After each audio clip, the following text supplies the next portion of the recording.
Nah, sebelum masuk ke persamaan non linear ya, lebih enaknya kita mulai dari persamaan linear gitu kan ya. Karena persamaan non linear artinya kalau Anda punya persamaan linear ya, selain itu adalah persamaannya non linear. Karena persamaan linear contohnya, sekarang kita punya 2x min 5 sama dengan 7. Kalau kita bisa menyelesaikan persamaan linear ini, persamaan yang mana x-nya pangkatnya 1 gitu kan ya, operasi yang digunakan hanya penjumlahan dan perkalian. Ya, maka kita dapat 2x sama dengan 7 ditambah 5. Kita punya 2x-nya 12, bagi akibat x-nya adalah 6. Nah, ini disebut sebagai penyelesaian persamaan linear. Dan 2x min 5 sama dengan 7 ini kita sebut sebagai persamaan linear. Selanjutnya, kalau misalkan kita memiliki sebuah persamaan yang tidak linear. Nah, persamaan itulah yang disebut persamaan non-linear. Tentu saja artinya operasi yang dipakai dalam persamaan non-linear itu banyak. Bisa menggunakan logaritma, menggunakan akar, pangkat, eksponen. Tentu saja kali bagi tambah kurang ya tetap dipakai. Salah satu contoh persamaan non-linear itu adalah yang x dikurang eksponen negatif x sama dengan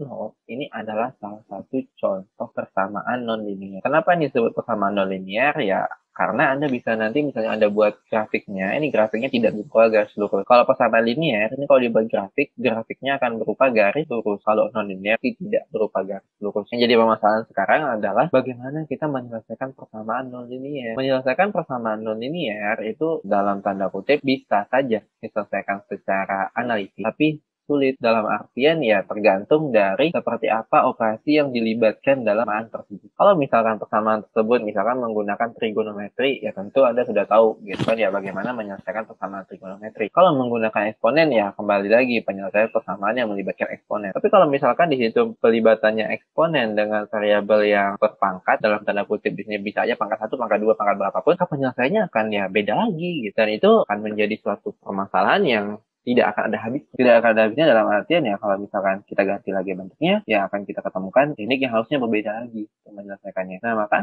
untuk meminimalisir kesulitannya, buatlah metode untuk menyelesaikan persamaan nonlinear ini secara numerik. Akan jadi metode numeriknya. Ya, penyelesaian dari persamaan nonlinear ini biasa juga disebut sebagai akar dari persamaan nonlinear. Akar di sini bukan berarti persamaannya bentuk akar ya, tapi penyelesaiannya. Nah, penyelesaian itu seringnya disebut sebagai akar. Tadi kita punya bentuk x dikurang eksponen negatif x sama dengan 0. X dikurang eksponen negatif x sama dengan 0, ya penyelesaiannya berapa ya kita nggak bisa menyelesaikannya secara analitis. Ya mungkin bisa, tapi lumayan sulit. Nah di sini kalau untuk menyelesaikannya ya daripada menyelesaikannya mungkin kita baiknya kita coba-cobain aja dulu gitu kan ya. Kali aja nih setelah dicoba-coba ada dapat hasilnya sama dengan. Kalau misalnya kita coba x-nya 0, kayaknya jadinya 0 ya, dikurang pangkat negatif 0 kan ditulisnya 0 aja ya. Ini ternyata negatif 1 ya. Jadi 0 di sini memang 0, tapi kan sebuah bilangan dipangkatin 0 kan hasilnya 1 ya. Maka di sini ya negatif 1. Oh tidak 0, artinya x sama dengan 0 bukanlah akar. Kemudian kalau misalkan kita coba x-nya 1, masukin jadinya 1 dikurang pangkat negatif 1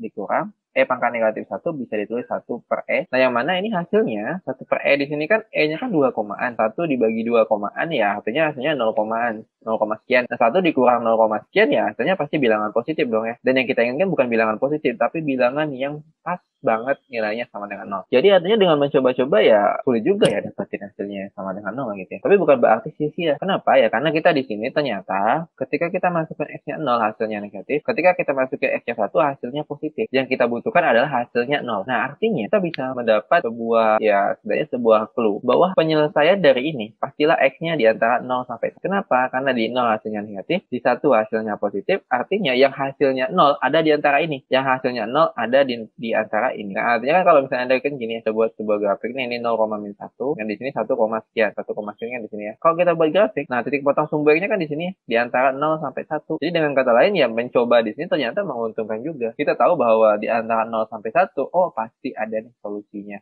yang mengakibatkan ini kalau dimasukin hasilnya sama dengan 0. Dengan demikian kalau dibuat lebih umum, kalau misalkan kita punya sebuah persamaan non-linear, kita punya grafik fungsi ya kan, grafik fungsi non-linear, ternyata grafik fungsi tadi memotong x pasti ada suatu nilai, misalkan nilainya a, dan ada nilai yang lain misalkan b, yang kalau dimasukkan ke f tandanya akan beda. Tandanya akan beda antara fa, kalau dimasukin misalkan fa di sini hasilnya negatif, kalau fb dimasukin hasilnya positif. Artinya kan tanda dari fa dengan fb tandanya beda ya. Kalau misalkan kita mendapat kondisi di mana dimasukin menghasilkan tanda yang berbeda, pasti di antara interval A sampai B. Di antara interval A sampai B, kita bisa menemukan sebuah nilai X, yang mana fx-nya akan bernilai nol ya. Asalkan kita punya FA dan FB ya beda tanda gitu kan ya. Atau biasanya lebih mudah ditulis FA kali FB. Jadi kalau tandanya beda kan hasil kalinya pasti negatif ya. Jadi biasanya ya lebih praktisnya tulis aja hasil kalinya negatif. Hasil kali negatif di sini bukan dimaksudkan kalian beneran harus dihitung. Hasil kali dimaksudkan di sini hanya untuk mengidentifikasi bahwa si FA dan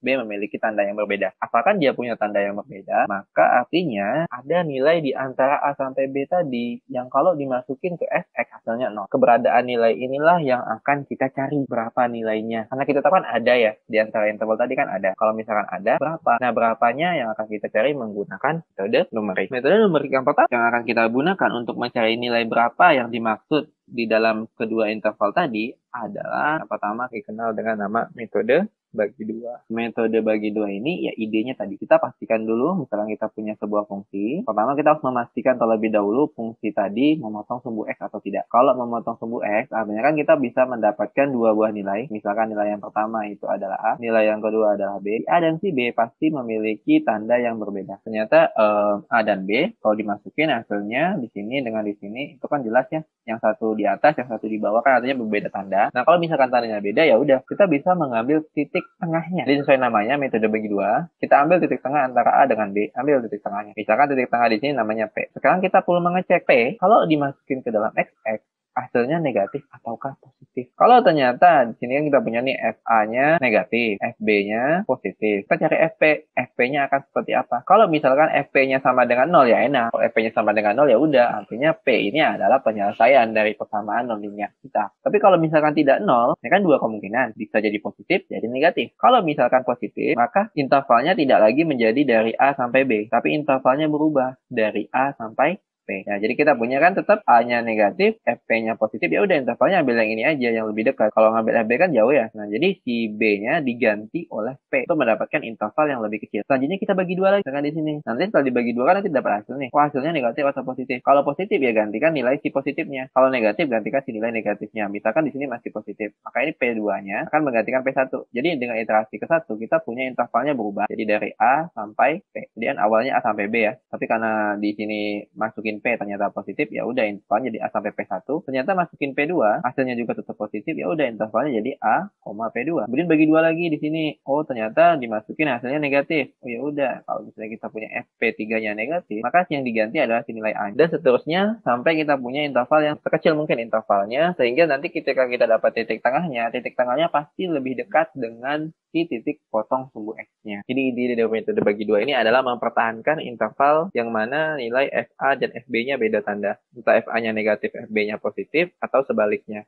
FA-nya yang positif, FB-nya yang negatif juga nggak apa-apa. Intinya kita mendapatkan yang beda tanda. Ya, dengan demikian kita tahu bahwa metode bagi dua mempersyaratkan bahwa kita harus mendapatkan terlebih dahulu dua buah nilai yang mana kalau disubstitusikan ke dalam fungsi hasilnya memiliki tanda yang berbeda. Mendapatkan dua nilai yang memiliki tanda berbeda itu Anda punya dua alternatif. Yang pertama ya Anda boleh cobain masukin 0, 1, 2, 3, 1 per 1, atau Anda juga bisa menggunakan bantuan sebuah program lain atau Anda bisa buat sendiri. Kita bisa memplot sehingga kita bisa tahu. Oke, nah sekarang saya akan masuk ke bagaimana menjalankannya dan tentu saja untuk menjalankan di MATLAB ya seperti yang tadi kita bahas, kita ingin mendapatkan misalkan ya untuk contoh kali ini kita akan mendapatkan sebuah nilai X yang mengakibatkan X dikurang eksponen negatif X. Ini hasilnya akan sama dengan 0. Kita ingin mencari ini kan, berapa sih X-nya. Nah, untuk mengetahui berapa nilai X-nya, salah satu alternatifnya kita bisa membuat, misalkan kita mau membuat plot dengan interval dari 0 sampai 10, kan kita mau buat plot 0 sampai 10, tapi dengan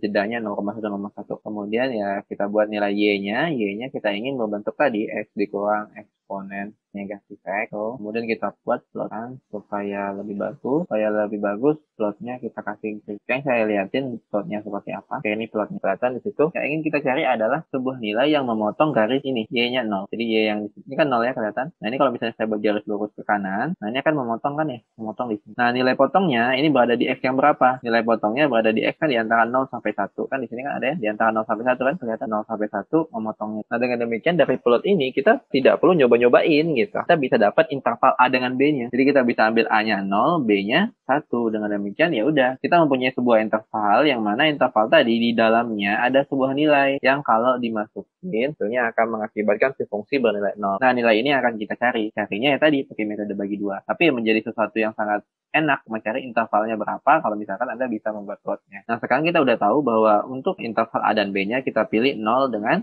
1, karena di sini kita bisa ngeliat titik potongnya di sini. Titik potong di sini jelas nilainya 0, sekian ya, karena kan di antara 0 sampai 1 nih. Nah, 0, sekiannya berapa ya, kita akan cari menggunakan metode bagi dua. Sekarang kita buat scriptnya, tapi sebelumnya ini saya clear dulu, ini hasil pekerjaan kita supaya enak. Tadi kita udah tahu bahwa untuk nilai A sama dengan 0 dan B sama dengan 1, di antara dua interval ini akan ada nilai yang menjadi solusi dari persamaan nonlinear yang mau kita buat. Persamaan nonlinear yang mau kita buat tadi, kita mau mencari akar persamaan X dikurang negatif. Kita mau mencari ini, kita mau mencari akar persamaan X kurang eksponen negatif X sama dengan 0. Nah, caranya ya kita ambil nih dua batasnya, di antara 0 sampai 1 ada akarnya. Cara menelusuri akarnya ya kita menggunakan metode bagi dua, artinya kita mengambil titik penggantinya, itu adalah A ditambah B dibagi 2. Kemudian kita periksa apakah kalau kita masukin si P tadi ke dalam persamaan X dikurang eksponen negatif X, hasilnya sudah 0 belum gitu, atau sudah mendekati 0 belum. Kalau sudah ya nggak apa-apa, kalau belum artinya ya kita perlu membagi dua lagi. Di sini kalau menggunakan teknik yang kita bahas di pertemuan sebelumnya, kita kan menentukan ya, kita mau menggunakan suatu metodenya diulang sebanyak berapa kali gitu kan ya. Nah, hari ini kita tidak akan menentukan berapa kali mengulangnya, tapi kita buat kriterianya. Di program akan terus mengulang metode ini sampai nilai kita mendekati 0. Mendekati 0-nya sedekat apa ya kita yang nentuin. Jadi sekarang kita ingin membatasi bukan dengan berapa kali dia bekerja, tapi sampai dia sedekat mungkin dengan 0. Nah, maka kita menggunakan artinya kita ingin agar si Fp itu nilai P yang dimasukin ke Fx, nilai P yang dimasukin ke X dikurang eksponen negatif X, ini hasilnya sudah dekat dengan 0 belum? Dekatnya misalkan sedekat 0,001. Artinya kalau misalkan negatif 2 di sini kan masih jauh ya dari 0. Maka kita pakai absolut di sini tujuannya gitu. Kita sedang mencari jaraknya dengan 0. Kalau misalkan jaraknya dengan 0 sudah dekat, yaitu sebesar 0,001, ya udah programnya berhenti. Kalau belum, programnya akan jalan terus. Jalan terusnya ya sampai berapa kali gitu kan ya. Tentu kita pengen tahu juga. Maka di sini kita definisikan iterasinya dulu sama dengan 0. Dan kalau misalkan programnya berjalan, iterasinya akan kita tambahin satu. Nah, jadi di sini kita definisikan di awal ya. Jadi artinya kalau misalkan nggak dijalankan ya iterasinya kan 0 ya. Setelah berjalan satu kali, iterasinya nambah 1. Jalan lagi jadi 2 kali, iterasinya 2. Berjalan 3 kali, iterasinya jadi 3 kan, ditambah 1. Setiap kali ini prosesnya diulang. Nah, selanjutnya kita ulang kembali apa yang mau kita lakukan. Jadi kita mau mencari nilai P yang didapat dari A tambah B bagi 2. Kemudian kita dapetin nilai SP-nya. Apa yang mau kita lakukan tadi? Kita mau mengganti salah satu di antara A dengan B dengan P. Nah, kita mau ganti nih entah A atau B ganti dengan P. Nah, yang mau diganti dengan P itu yang mana? Itu bergantung apakah FP memiliki tanda yang sama dengan yang mana. FP tandanya sama dengan FA atau sama dengan FB gitu kan ya. Maka tentu kita perlu mencari FA-nya dulu. A dikurang eksponen negatif A. Gitu. Nah, ini sekarang kita punya FA. Kita ingin meriksa apakah tanda FP samanya dengan FA ataukah samanya dengan FB. Tapi tentu saja kita tidak perlu buat dua-duanya. Kita tidak perlu buat FB juga.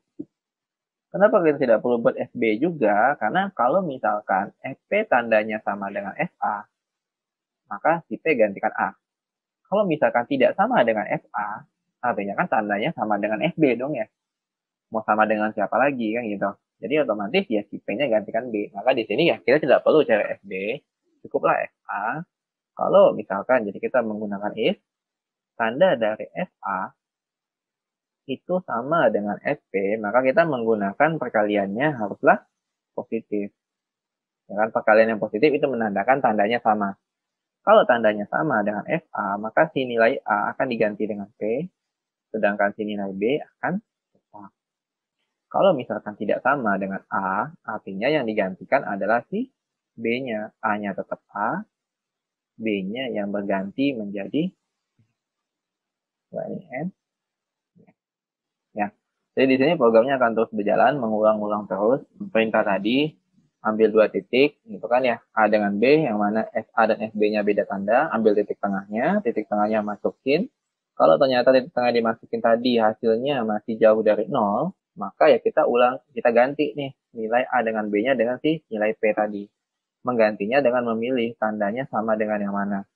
Kalau tandanya sama dengan A, gantikan A. Kalau tandanya tidak sama dengan A, artinya tandanya sama dengan B. Sebagai akibatnya, gantikan B. Selanjutnya apa yang mau kita lihat? Tentu kita ingin tahu ini programnya berjalan berapa kali. Sehingga kita bisa mendapatkan hasil yang dekat dengan 0. Dan kita juga pengen tahu berapa nilai P-nya. Dan berapa nilai P yang merupakan akar dari persamaan X dikurangi eksponen negatif X sama dengan 0. Sekarang kita coba running. Nah, jadi di sini bisa kelihatan ternyata untuk mendapatkan hasil mendekati 0, dekatnya sejauh 0,0001, ternyata si program perlu melakukan 12 kali. Jadi si programnya melakukan 12 kali iterasi, baru dia dapat nilainya yang mendekati 0,00001. Lebih kecil dari ini. Ya. Karena kalau misalnya lebih besar dari ini, dia akan ngulang lagi. Tapi artinya 0,5671 ini udah lebih kecil dari ini. Kalau kita misalnya pengen lebih dekat lagi tentu artinya kan lebih kecil dari 0,0001 kan. Lebih kecilnya gimana ya udah tambahin aja nolnya di sini kan. Jadi ini lebih kecil ya daripada nilai yang tadi saya tulis. Nah ini kalau di running ternyata butuh 30 iterasi buat bisa mendapatkan hasil yang lebih kecil dari ini kan. Nah berapa nilainya ya kita bisa cek. Misalnya kita penasaran nih berapa sih nilai yang lebih kecil dari ini yang dimaksud. Ya kita tinggal masukin SP. Nah yang dimaksud ini. Ini adalah min 1 dikali 633 pangkat min 10. Ini artinya adalah negatif 0,000001. Ya negatif 0,0001. Nah inilah nilai yang lebih kecil dari 0, sekian yang merupakan hasil dari sebuah nilai yang mendekati akar. Jadi kita ambilnya 0,5671 ini adalah nilai yang mendekati akar yang kita maksud. Dan ini butuh 30 iterasi tadi ya, menggunakan metode bagi dua. Awalnya kalau misalkan jaraknya dengan 0,1-nya agak jauh, 12 iterasi. Ya kalau misalnya sudah dekat, jadinya ya perlu 30 iterasi. Tuh. Jadi metode yang pertama yang kita bahas itu adalah metode bagi dua. Selanjutnya kita akan bahas mengenai metode regular palsy atau biasa juga disebut metode false position atau biasa juga metode posisi palsu atau titik palsu. Atau kalau saya mah ya udahlah nama tidak penting gitu kan ya. Yang penting ide dari metode ini. Nah, metode regular palsy dengan metode bagi dua itu sebenarnya memiliki dasar pemikiran yang sama. Dasar pemikirannya adalah kalau misalkan kita punya sebuah persamaan nonlinear, untuk mencari akarnya, kita bisa membuat fungsi dari persamaan tersebut. Kemudian kita bisa melihat bahwa andaikan dia memiliki akar, pasti ada dua nilai. Nilai pertama dan nilai kedua, itu akan memiliki tanda yang berbeda. Idenya seperti itu kan ya. Kemudian kalau menggunakan metode bagi dua, kita akan membagi dua titik yang memiliki tanda berbeda tadi, ya kan? Jadi misalkan dengan metode bagi dua, tentu saja dengan metode bagi dua atau regular palsy sama aja ya. Idenya kan kita mau mencari titik ini kan ya. Idenya mau mencari titik ini. Nah yang masalah adalah bagaimana cara mencapai titik ini menggunakan metode regular palsy dan juga metode bagi dua. Kalau pakai metode bagi dua, titik yang selanjutnya dari A dengan B itu kita ambil tengahnya. Gitu kan ya. Yang tengahnya yang di sini. Ini metode bagi dua. Kalau menggunakan metode regular palsy, kita bukan mengambil tengahnya, tapi kita buat garis lurus di sini. Nah, garis lurus di sini kan akan memotong sumbu X ya. Jadi karena gambarnya agak dempet jadinya. Nah, garis lurus ini akan memotong sumbu X di sini. Ya. Bisa jadi kena ya, bisa jadi juga nggak kena. Tapi bukan masalah kena nggak kenanya. Masalahnya dengan menggunakan regular palsy, biasanya hasil yang didapat itu langsung mendekati dengan nilai yang sebenarnya, gitu. Dibandingkan dengan metode bagi dua. Ya alasannya kan karena metode bagi dua kan dibagi dua. Sedangkan regular palsy itu kita buat garis lurus antara A dengan B tadi, buat garis lurus, kemudian cari titik potong sumbu X-nya. Nah, titik potong sumbu X-nya inilah menjadi nilai P untuk regular palsy. Tapi kalau untuk bagi dua, nilai P-nya hanya dengan dibagi dua saja. Gitu. Jadi perbedaan antara metode bagi dua dengan metode regular palsy itu ada perbedaan dalam mencari atau menelusuri nilai P-nya. Kalau untuk metode bagi dua, nilai P-nya diambil titik tengah. Kalau regular-palsi, nilai P-nya diambil dengan cara ambil dua titik tadi yang sudah kita punya, hubungkan, cari titik potongnya terhadap sumbu X. Nah, itulah nilai P pengganti untuk regular-palsi. Nah, sebagai akibatnya ya teknik mendapatkan nilai P-nya bukan dengan cara ditambahin bagi dua, seperti regular-palsi. Tapi, pertama buat dulu garis yang dimaksud di sini. Garis yang dimaksud di sini, sedangkan nilai sebenarnya tentu yang ada di sini ya. Ini nilai yang mau kita cari. Nah, bisa dilihat mendekati nilai yang sebenarnya menggunakan metode bagi dua dengan metode regular-palsi ternyata akan lebih cepat menggunakan metode regular-palsi. Kelihatannya dari. Nah, sekarang masalahnya adalah bagaimana mencari nilai P yang dimaksud regular-palsi. Itu pertama kita harus buat dulu nih. Titik ini, koordinatnya berapa? Tentu saja koordinat titik ini ya, kalau misalkan ini A, ini FA. Kalau misalkan ini B, ini kita sebut sebagai FB. Karena kita punya fungsinya fx ya. Maka koordinat ini adalah A, FA. Kemudian koordinat yang di atas itu adalah B, F. Nah, kemudian A, FA dengan B, FB akan kita apain? A, FA dan B, FB akan dibuat garis lurus. Membuat garis lurusnya, tentu kita kembali ke teknik membuat persamaan garis, yaitu Y dikurang Y1 dibagi Y2 dikurang Y1 sama dengan X dikurang X1 dibagi X2 dikurang X1. Nah, ini adalah rumus untuk persamaan garis. Nah, selanjutnya, memilih titiknya ya bebas. Kalau misalkan ini mau yang pertama, artinya ini X1, Y1, ini X2, Y2. Kalau mau ini yang pertama, artinya ini X1, Y1, ini X2, Y2. Gitu kan, yang manapun boleh. Ya. Jadi ini tinggal dimasukin, andaikan saya ngambil ini X1, Y1, ini X2, Y2 ya. Maka kita dapat ini Y dikurang FA dibagi FB dikurang FA. Ini akan sama dengan X dikurang A dibagi B dikurang A. Nah, yang mau dicari apa? Yang mau dicari titik potong sumbu X. Titik potong sumbu X adalah nilai X hingga Y-nya 0.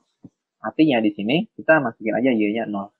Sehingga kita dapat ini menjadi negatif FA dibagi FB dikurang FA.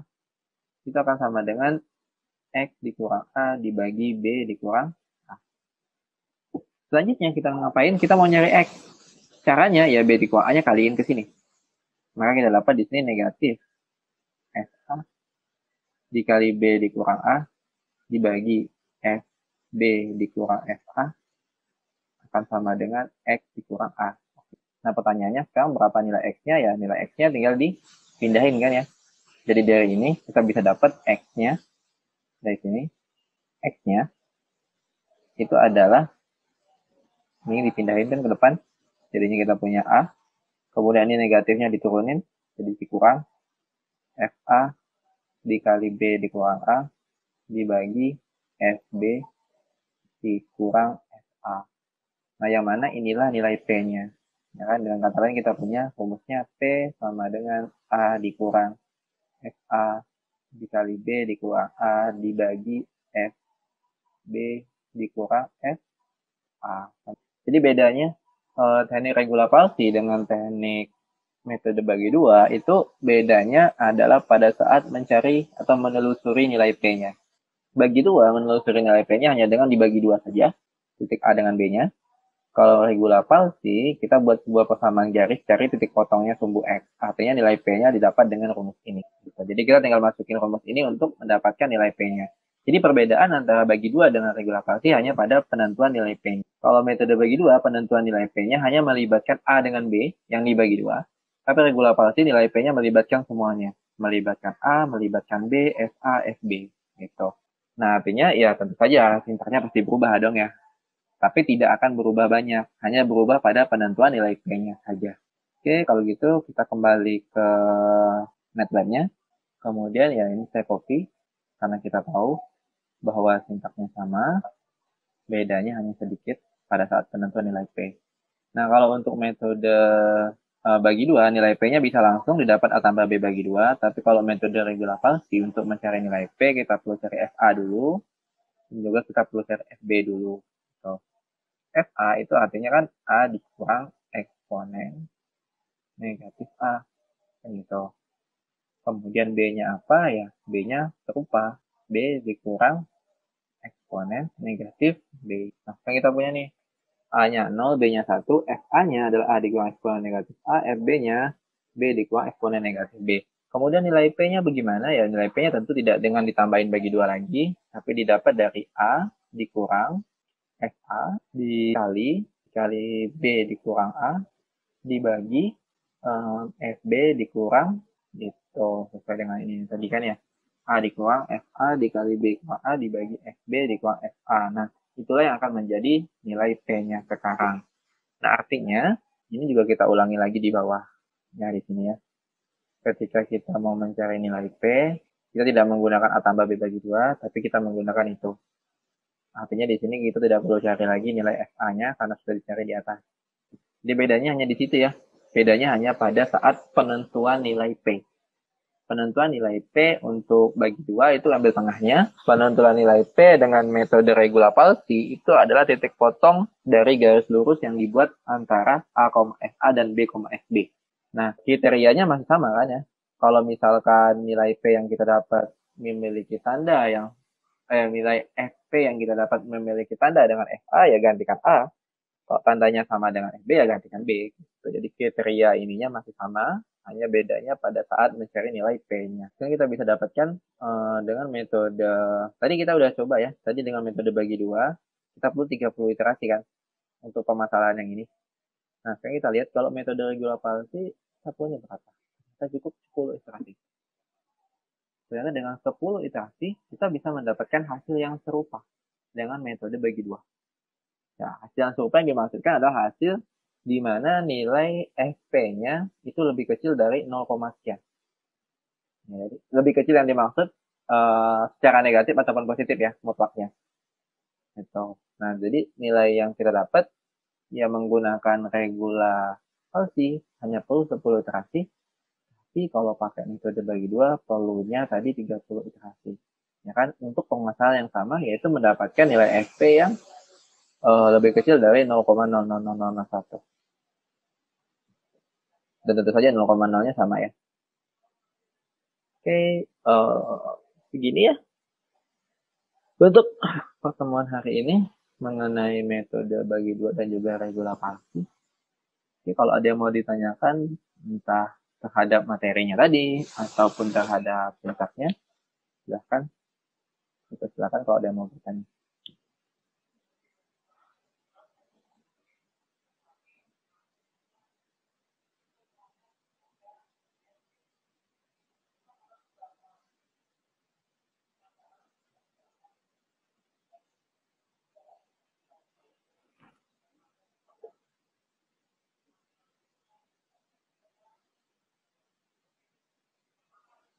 Ini tadi rumusnya ya.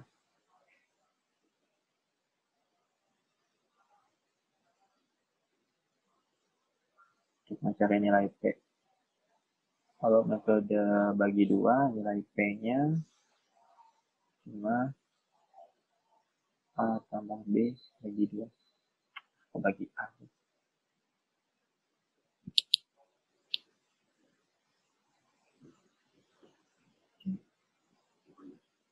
Ada yang mau bertanya? Silahkan.